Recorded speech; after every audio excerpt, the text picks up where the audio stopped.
જય હિન્દ દોસ્તો, માયસેલ્ફ દર્શક રાઠોડ.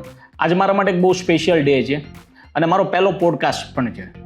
અને સ્પેશિયલ ડે એટલે છે કે મારી જોડે સ્પેશિયલ ગેસ્ટ પણ છે, mister Yash Brahmbhatt, the first generation real estate entrepreneur and the visionary man, founder and CEO of Shilp group, one of the leading real estate developer company in Ahmedabad. Welcome, yes sir. We are glad to have you here. Thank you. Recently તમારું મેં hoarding જોયા, branding જોયું છે, fastest 50 in real estate sector in less few years, I think જો બહુ જ ઓછા year 20 યર્સમાં. પણ me as a real estate consultant and audience બંનેને જાણવું છે કે હવે સેન્ચુરી ક્યારે થશે. તો બધાનો સાથ સહકાર, ક્લાયન્ટનો વિશ્વાસ મારામાં આટલો બધો છે, ચેનલ પાર્ટનરોનો સપોર્ટ છે, તો પોસિબલ છે કે થોડાક વર્ષોમાં જ સેન્ચુરી જલ્દી કમ્પ્લીટ કરી શકીશું. Hope so as a channel partner જલ્દી કરો, અમને બી વધારે કમાવાનો મોકો મળે. Sir, let's start with the first question. You are working in residential, commercial as well as industrial. તો તમારું શું કહેવું છે? What's the trend in current સિનારીઓ in real estate market? અત્યારના માર્કેટ પ્રમાણે રેસિડેન્શિયલ, કોમર્શિયલ બંને ચાલે છે. રેસિડેન્શિયલમાં મિડ સેગમેન્ટ એટલે એપ્રોક્સ 1 કરોડના બજેટથી 2 કરોડના બજેટની ટિકિટ સાઇઝમાં બહુ લિમિટેડ સપ્લાય છે, એટલે એની ડિમાન્ડ વધારે સારી છે. કોમર્શિયલમાં આફ્ટર કોવિડ જે 1-2 વર્ષ નવો સપ્લાય માટે નવા પ્રોજેક્ટ ના આવ્યા, જેથી એની સપ્લાયની શોર્ટ સપ્લાય અત્યારે દેખાઈ રહ્યો છે, જે તમને હજી આજથી 1-1.5 વર્ષ સુધી તમને કોમર્શિયલમાં સારા એરિયામાં SG હાઈવે છે, બોડકદેવ છે, બોપલ આંબલી છે, ત્યાં આગળ શોર્ટ સપ્લાયના લીધે ડિમાન્ડ ઘણી સારી રહેશે. Okay, as a channel partner મને તો ખબર જ છે તમારા અપકમિંગ પ્રોજેક્ટ છે, બટ વ્યુઅર્સ, ઓડિયન્સ પણ જાણવા માગે છે કે અપકમિંગ પ્રી લોન્ચ કેટલા છે, અંડર કન્સ્ટ્રક્શન કેટલા છે, કે જેના કારણે એ લોકોને બી ઇન્વેસ્ટમેન્ટ કરવું હોય, એઝ અ એન્ડ યુઝ એનું ફર્સ્ટ હોમ પરચેસ કરવું હોય, તો તમારો થોડીક ઇન ડીપ અપકમિંગ પ્રોજેક્ટની માહિતી દેવી પડશે. અત્યારે અમારો ઓન ગોઈંગ કે જે કન્સ્ટ્રક્શન ચાલુ છે અને અપકમિંગ જે છે એ થઈને એપ્રોક્સ 1.20 લાખ ફૂટના કામ છે, જેમાં 4 પ્રોજેક્ટ અમારા અપકમિંગ છે. ઓકે, એમાંથી એક બોપલ આંબલી રોડ ઉપર કોમર્શિયલ બિલ્ડિંગ છે, 2 રેસિડેન્શિયલ પ્રોજેક્ટ છે કે વૈષ્ણોદેવીની નજીકમાં છે. એક અદાણી શાંતિગ્રામ ટાઉનશીપમાં 4 BHKનો એપાર્ટમેન્ટનો પ્રોજેક્ટ આવે છે. ઓકે, અને એક અદાણી શાંતિગ્રામની એક્ઝેક્ટ બહાર નીકળતા ઓકે 3 and 4 BHKનો પ્રોજેક્ટ છે. અને એક કોમર્શિયલ અમારું ઓન ગોઈંગ ચાલી રહ્યું છે, ઓકે, વૈષ્ણોદેવી અને ગોતાની વચ્ચે, ઓકે, જે 12 મહિનામાં એનું એપ્રોક્સ પોઝેશન આવી જશે. Okay. Sir, recently hyping area, one of the landmark area, ISKCON Ambli, ત્યાં બધાને ખબર છે કે ભાઈ હાઈ એન્ડ એપાર્ટમેન્ટ છે, હાઈ એન્ડ કોમર્શિયલ પ્રોજેક્ટ છે, બટ આટલી બધી જ કોમ્પિટિશનમાં તમે શું યુનિક આપો છો, શું યુનિક એમ્યુનિટીઝ આપો છો, જેના કારણે લોકો આતુર થાય કે ભાઈ ના, કરવું તો શિલ્પમાં જ કરવું છે, જે તમારો ઇસ્કોન આંબલી રોડ ઉપર કોમર્શિયલ પ્રોજેક્ટ આવે છે ને એનામાં? તમે જેમ કહ્યું એ સાચું છે કે ઇસ્કોન આંબલી road A high and road છે, પછી રેસિડેન્શિયલ હોય કે કમર્શિયલ હોય. અમે જે કોમર્શિયલ પ્રોજેક્ટ લાવવા જઈ રહ્યા છે એ નોર્થ ફેસિંગ પ્લોટ છે, જેમાં એનું એલિવેશન યુનિક છે. આખું ગ્લાસનો ક્યુબ હોય, ગ્લાસ હાઉસ જેવું એનું એલિવેશન છે, જેમાં સ્પેસિફિકેશનમાં ઓફિસીસની હાઇટ અમે 12 ફૂટ આપીએ છીએ, વિડ્થ પણ મિનિમમ 17 ફીટ છે.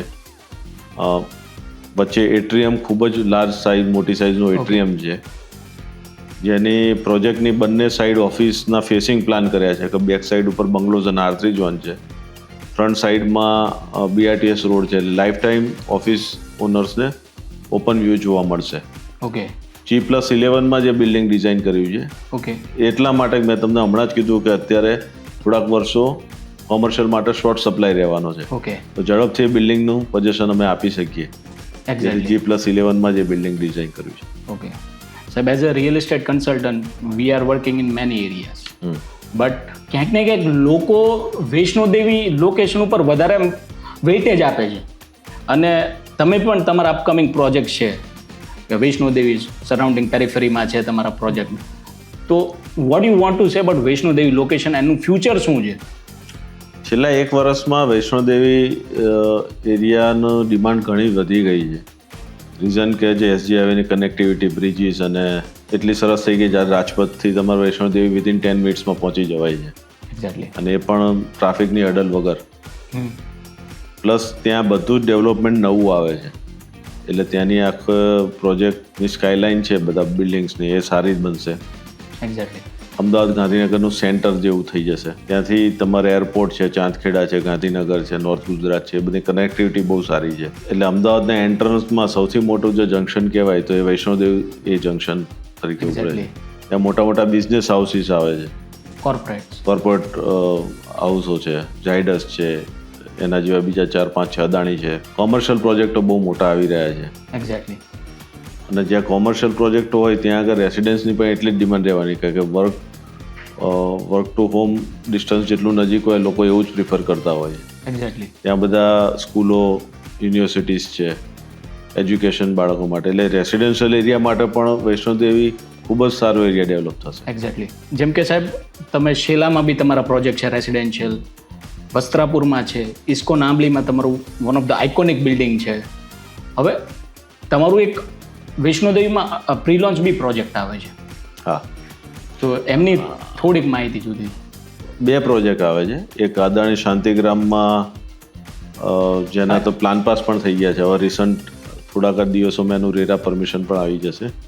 જે બેલ્વેડર ગોલ્ફ કોર્સ છે એની એક્ઝેક્ટ સામેની સાઈડ છે કે એમાંથી એપાર્ટમેન્ટનો વ્યૂ ગોલ્ફ કોર્સ બાજુનો રહેશે. એટલે ઓપન વ્યૂ મળે છે, સરાઉન્ડિંગ ગ્રીનરી છે. બીજો એક પ્રોજેક્ટ છે એ જેવું જ અદાણી શાંતિગ્રામમાં એન્ટર થાવ એની ઓપોઝિટ સાઈડ એસજી હાઈવે ઉપર જ છે, જે 3 and 4 BHK. Sir many investor તમારા પ્રોજેક્ટમાં ઇન્વેસ્ટ, ઇવન મારા બી ઇન્વેસ્ટર તમારા પ્રોજેક્ટમાં ઇન્વેસ્ટમેન્ટ કર્યું છે. બટ જે લોકોએ નથી કર્યું, જે લોકોને પ્રી લોન્ચ સ્ટેજમાં ઇન્વેસ્ટમેન્ટ કરવું છે, early investor in pre launch, તો શું આ વૈષ્ણોદેવીમાં જે તમારા પ્રોજેક્ટ આવે છે તો થોડુંક આમ why to invest in this location? હા, રીઝન કે અત્યારે નવું જ હજી ન્યૂ બોર્ન છે કે એનો હજી ડેવલપમેન્ટ હવે ચાલુ થયું છે. એટલે હજી એનું ફ્યુચર ઘણું સારું છે. એટલે ત્યાં આગળ ઓલવેઝ તમે ડેવલપ એરિયા કરતાં ડેવલપિંગ એરિયામાં તમે ઇન્વેસ્ટમેન્ટ કરો તો તમારા એપ્રિસિએશન ઓલવેઝ સારું મળે છે. ઓકે. વૈષ્ણોદેવીમાં જેમ મેં તમને કહ્યું કે ઘણા બધા પ્રોજેક્ટ્સ હવે ટૂંક સમયમાં આવે છે, ત્યાં હજી પ્રાઇઝીસ હજી રિઝનેબલ છે. ઓકે. હજી એ જ્યારે ફૂલ્લી ડેવલપ થઈ જશે ત્યારે એના પ્રાઇઝીસ અત્યારે છે એના કરતાં ઘણા વધી જશે.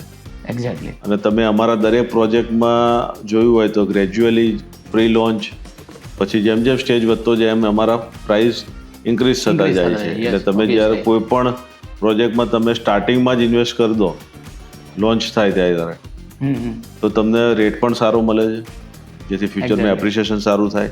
અને તમે જે એપાર્ટમેન્ટ કે કોમર્શિયલ ઓફિસ હોય કે શોરૂમ હોય એમાં તમને યુનિટનું સિલેક્શન પણ સારી લોકેશનનું મળે. એક્ઝેક્ટલી. વૈષ્ણોદેવીમાં અદાણી શાંતિગ્રામમાં બી તમારો પ્રોજેક્ટ છે 22 સ્ટોરે. હા, એક્ઝેક્ટ ટુ બેલ્વેડર ક્લબ. તો એમનું તમારે શું કે why you choose only Adani Shantigram? વૈષ્ણોદેવીમાં તમે કરતા જ હતા, બટ અદાણી શાંતિગ્રામ કેમ? અદાણી શાંતિગ્રામ છેલ્લા 10 વર્ષથી એ ટાઉનશીપનું ડેવલપમેન્ટ ચાલે છે. અને અત્યારે ટાઉનશીપ એ સ્ટેજ ઉપર આવી ગઈ છે કે ત્યાં આગળ ઘણા લોકો રહે છે, ત્યાં આગળ ગ્રીનરી બહુ સારી છે, ત્યાંનું ઇન્ફ્રાસ્ટ્રક્ચર ડેવલપમેન્ટ એટલું સારું થઈ ગયું છે કે તમે અંદર જાઓ એટલે જ તમને એનું ફિલિંગ આવે છે કે એકદમ પ્રીમિયમ કોમ્યુનિટીમાં આપણે રહેવા જઈ રહ્યા છે. એક્ઝેક્ટલી. એટલા માટે અમે ત્યાં અદાણી શાંતિગ્રામમાં એક પ્રોજેક્ટ હમણાં લોન્ચ કર્યો. ઓકે સર, રિસન્ટલી અમે કેવું છે એઝ અ ચેનલ પાર્ટનર અમને બી ઇન્વેસ્ટર કહેતા હોય છે. હમણાં રિસન્ટલી આ માર્કેટમાં કેવું છે ન્યૂઝ આવે છે કે ભાઈ ગિફ્ટ સિટીમાં આ થશે, ગિફ્ટ સિટીમાં હવે પ્રાઇસ ડાઉન થશે. એક ન્યૂઝના કારણે બધાને એવું છે કે ભાઈ હવે અમારું શું, અમે ઇન્વેસ્ટમેન્ટ કર્યું છે એનું. પણ તમે હા, તમારી વાત સાચી છે. અને આ પોઈન્ટ ડિસ્કસ કર્યો એ સારી વાત છે કે હમણાં થોડાક ટાઈમ પહેલાં તમે સાંભળ્યું છે ગિફ્ટ એરિયા, હા, ગિફ્ટ સિટીની બહારનો એરિયા જે ગિફ્ટ સિટી પ્લાનિંગ કરી રહી હતી એ ફેઝ 2 ગિફ્ટ સિટી નહોતું. એમાં ગિફ્ટ સિટીની કોઈ એમ્યુનિટીઝ ફેસિલિટીઝ આવવાની જ નથી. ખાલી ગિફ્ટ સિટી એ એરિયાનું પ્લાનિંગ કર્યું હતું. એની અંદર કેટલી હાઇટનું હેફાઝાર્ડ ડેવલપમેન્ટ ગિફ્ટ સિટીની આજુબાજુમાં ના થઈ જાય એટલા માટે એનું ગિફ્ટ સિટી પ્લાનિંગ કરતી હતી. ગિફ્ટ સિટી એનું પ્લાનિંગ કર્યું છે, પણ એનું ઇમ્પ્લિમેન્ટેશન કંઈ ગિફ્ટ સિટી નથી કરવાની. કારણ કે ગિફ્ટ સિટીનો એરિયા જે છે એ 886 એકરનો લિમિટેડ એરિયા છે જેમાં બધા બેનિફિટ્સ છે, જેમાં સ્કાય સ્કેપર્સ આવશે. ઓકે. એની બહારની એરિયામાં તો એમ પણ નહોતા આવવાના. ઓકે. એ એરિયાનું પ્લાનિંગ આડેધડ ના થઈ જાય, વ્યવસ્થિત થાય એટલા માટે ગિફ્ટ સિટી એની એક રૂપરેખા આપવા માટે એનું એક ટેન્ટેટિવ પ્લાનિંગ કર્યું હતું. હવે એ પ્લાનિંગ પ્રમાણે ઇમ્પ્લિમેન્ટેશન ગુડા કરાવશે, ઓકે, કારણ કે ગુડાને વાસ્ટ એક્સપિરિયન્સ છે. એ ગુજરાત સરકારની ઓથોરિટી જેમ ઔડા છે, ગુડા છે, કોર્પોરેશન છે.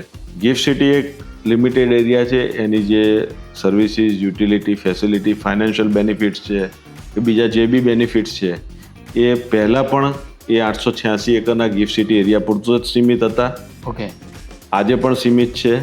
એટલે એના બહારના એરિયાનો ડેવલપમેન્ટ ગિફ્ટ સિટી કરે કે ના કરે કે ગુડા કરે એનાથી ગિફ્ટ સિટીને 1% બી ફરક નથી પડતો. ઓકે. ક્યાંક ને ક્યાંક લોકોને એવું હતું કે જે ફેઝ 2 જે સેન્ટ્રલ ગવર્મેન્ટ ડેવલપ કરવાની હતી એ અત્યારે રોકી દીધી છે, જેના કારણે અત્યારે કોઈ પ્રાઇસ ઇફેક્ટ પડે છે, જેના કારણે કોઈ પ્રાઇસ ફરક નથી પડતો. હમણાં રિસન્ટલી તમે જોયું કે એક ઓક્શન થોડા દિવસ પહેલા જ થયું, જેમાં એક નવો બેન્ચમાર્ક થયો, 6,557 રૂપીઝ રૂપિયા એફએસ આવી ગઈ. જો ડિમાન્ડ ના હોય તો એ રેટ હજી એક્ઝેક્ટ. ના થાય ને હજી અત્યારે આજની તારીખમાં ગિફ્ટ સિટીમાં રેટ ઇન્ક્રીઝ થવાનું ચાલુ જ છે. Okay, yes. એટલે એના કારણે કોઈ ઇફેક્ટ નથી પડવાની, રાઈટ ને, પ્રાઇસમાં ને? 0%. Okay sir, one last question કે એઝ અ ચેનલ પાર્ટનર અમે બી અમદાવાદનું એક બ્રાઇટ ફ્યુચર રિયલ એસ્ટેટ ઇન્ફ્રાસ્ટ્રક્ચરમાં અમે જોઈ રહ્યા છીએ. તમારું શું કહેવું છે as a developer point of view કે ભાઈ next 5 to 10 years what would be the game changing in Ahmedabad real estate sector? છેલ્લા ઘણા ટાઈમથી અમદાવાદનું રિયલ એસ્ટેટ માર્કેટ અને ઘણું સારી રીતે જઈ રહ્યું છે compare to other cities. Exactly. અને હજી આવતા 10 વર્ષ ઘણું જ સારું રહેશે. એના રીઝન્સ છે કે આજે ધોલેરા એસઆઈઆર છે, ગિફ્ટ સિટી છે, અત્યારે ઓલિમ્પિકની વાતો થઈ રહી છે. એક્ઝેક્ટલી. જો 2036માં ઓલિમ્પિક આવશે તો અત્યારે જેટલી સ્પીડમાં તમને ડેવલપમેન્ટ દેખાય છે એનાથી 3 ગણી સ્પીડમાં ડેવલપમેન્ટ થશે. ઓકે, બહારથી લોકો એટલા માઇગ્રેશન થઈને અમદાવાદમાં રહેવા આવે છે. ઓકે, એનઆરઆઈસનું ઇન્વેસ્ટમેન્ટ છેલ્લા 5 વર્ષમાં એવરી યર 25 to 30% વધતું જાય છે. કે લાસ્ટ યરની કમ્પેરમાં આ વખતે એનઆરઆઈસનું ઇન્વેસ્ટમેન્ટ અમદાવાદમાં વધતું જાય છે, અમારા ત્યાં વધતું જાય છે. એક્ઝેક્ટલી. એટલે આ બધું જોતા અમદાવાદનું ભવિષ્ય ખૂબ જ સારું છે. સર, આ વાતમાંથી વાત નીકળી એનઆરઆઈની, તો મેજર ઇન્વેસ્ટમેન્ટ આપણું અમદાવાદમાં આવે છે એનઆરઆઈનું, તો એના પોઈન્ટ ઓફ વ્યૂ તમને પૂછવા માંગુ છું, why NRI should invest in Shilp? Why Shilp group? Because Shilp એના બધા કમિટમેન્ટ્સ ફૂલફિલ કરે છે. ટાઈમલી ડિલિવરી છે, ક્વોલિટી છે. શિલ્પે એટલા બધા અને એ પ્રૂવ કર્યું છે કે ડિલિવર કર્યા છે, કોમર્શિયલ હોય કે રેસિડેન્શિયલ પ્રોજેક્ટ હોય. એટલે એનઆરઆઈ ક્લાયન્ટ છે એ ઓલવેઝ આ બધી વસ્તુને ધ્યાનમાં રાખીને ઇન્વેસ્ટ કરતો હોય છે, જેમાં શિલ્પ પ્રાયોરિટીમાં આવે છે. ઓકે સર, આ થોડોક પર્સનલ ક્વેશ્ચન છે. શિલ્પ ગ્રુપના આટલા પ્રી લોન્ચ પ્રોજેક્ટ છે, અપકમિંગ પ્રોજેક્ટ છે, બટ શિલ્પ ગ્રુપની પાછળની સ્ટ્રેટેજી એન્ડ ફ્યુચર પ્લાનિંગ શું છે? સ્ટ્રેટેજીમાં ફ્યુચરમાં જે એરિયા ડેવલપિંગ છે અને લોકોની રિક્વાયરમેન્ટ ને બજેટ વાઇઝ અમે એમને ઘર પૂરા પાડીએ કે ઓફિસ પૂરી પાડીએ, કોમર્શિયલ યુનિટ્સ પૂરા પાડીએ, એ સ્ટ્રેટેજી છે. આટલું બધું મેનેજ કરી શકીએ છીએ એ ઓબ્વિયસલી અમારા ટીમ મેમ્બરો એમનું 100% આપે છે, Obviously. ત્યારે જ આ પોસિબલ થાય. Exactly, team works. હા, એના કારણે તો આ એક બ્રાન્ડ છે શિલ્પ,